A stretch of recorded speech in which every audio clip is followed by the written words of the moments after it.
One of the other issues that I get asked to address as far as YTB goes is the situation with Royal Caribbean.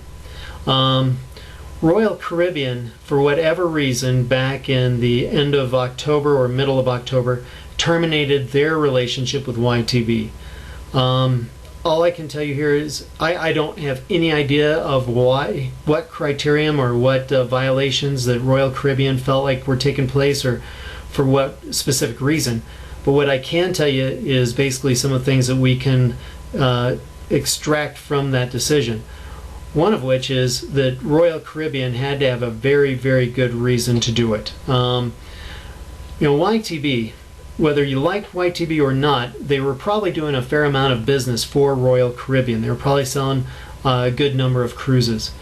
And for whatever reason, Royal Caribbean decided that that amount of money, that amount of income coming in, and that representation was not worthy of the cost or the cons that were involved. Something had to outweigh all that good for Royal Caribbean to pull the plug. Is it serious? Well, it's very serious. It kind of sets a precedent out there in the travel industry for how other companies will also view YTB.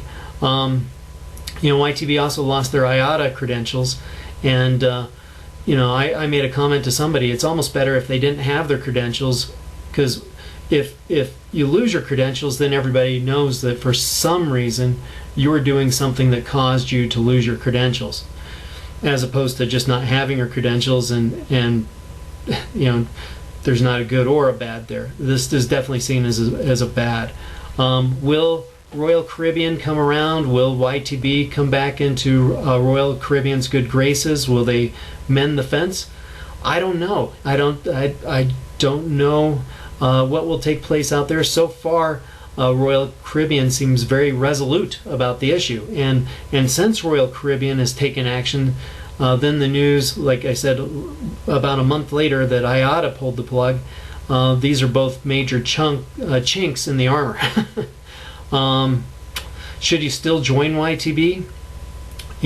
As long as you know what you're getting into, and as long as you understand the issues that YTB is facing, and as long as you understand the whole business relationship with YTB, in the fact that it is a network marketing company, the fact that it is an MLM company, that's what you should base your decision on.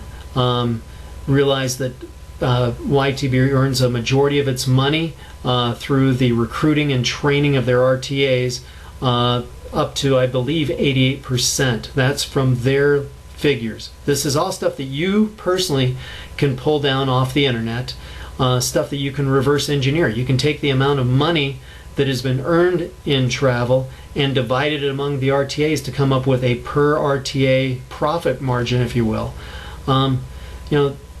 These are things that people can tell you all they want about a business. They can, put a good spin on everything, but you really got to think things through for yourself. You got to kind of look at the numbers. Do the numbers make sense? Does it fit within your travel career? For me personally, I have a different style of travel career, so I'm not interested in going out and turning my travel career into a network marketing model.